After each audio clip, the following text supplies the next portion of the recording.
It's been 1 year since these rioters stormed the Capitol because a bullshit-spewing egomaniac lied to them about fraud rather than taking his loss like a man. We will never give up. We will never concede. So what's changed? This is Not My Party.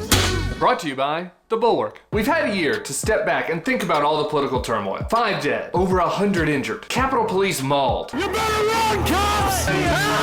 Called the N-word. The seat of government used as a urinal by Confederate flag-carrying Trumpers. All of this because of one boomer's hurt feelings. That was a rigged election. When it all went down on January 6, 2021, it felt like most of the country was united in rage and disgust over the despicable scene. Even these guys. January 6th was a disgrace. President bears responsibility for Wednesday's attack on Congress by mob rioters. With a year's distance, the scene can start to feel less real, and to some even kind of silly. You think this is funny? The best is yet to come!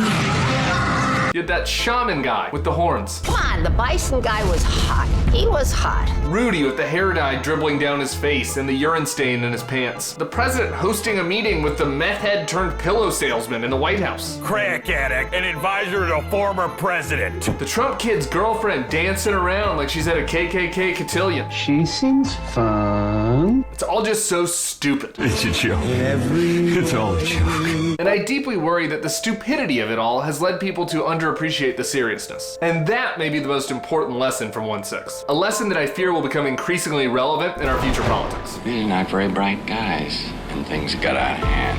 Overran the Capitol. We're in the Capitol. We've begun to live in this bizarro world where internet trolling culture has blended seamlessly with events of historic consequence, where stupid message board memes become reality. That's a disturbing revelation. Some neckbeard decides that the word pizza in Hillary's emails is code for child sex trafficking. So another guy drives to DC to shoot up a pizza parlor.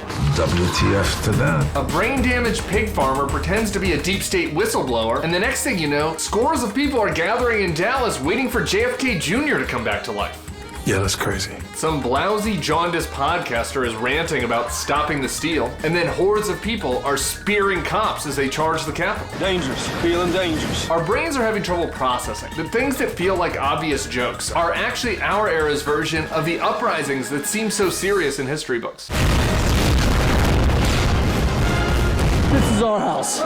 This is our country. We still want to separate what happens on here from what's happening out there. For many of the participants, the memes and the posts are part of some big game. They feel disconnected from their real life. But that's not how the world works. Actions have consequences even if they take place on your screen. This concept has ramifications outside of politics. I am above the law. You don't think some real life people are getting f***ed over when GameStonk crashes? I don't talk about that. Worrying about that feels less fun than talking about diamond hands and rocket ships to the moon. Hold. So while this very online right-wing coup might not have been successful, it's a prime example of the threats that are in front of us. Can I speak to Pelosi? Yeah, we're coming. Oh, my kids, we're coming for you too, traitor. Because right now, as we speak, a bunch of not very bright guys who are desperate for power are already planning to try to do it all over again. And they're counting on all of us to treat what happened last year as some silliness that should be dismissed or ignored because it feels disconnected from our real life problems. The House floor was never breached, and it was not an insurrection. Any chance I could get you guys to leave the Senate wing? And if we keep doing that and treating this as some trolling gone awry, we will be blindsided when the next coup or riot or domestic terror attack bubbles up from the dark corners of the internet. And once again, we have to experience it in front of our very eyes. We fight like hell, and if you don't fight like hell, you're not gonna have a country anymore. See you next week for more Not My Party. For more weekly episodes of Not My Party, hit that subscribe button.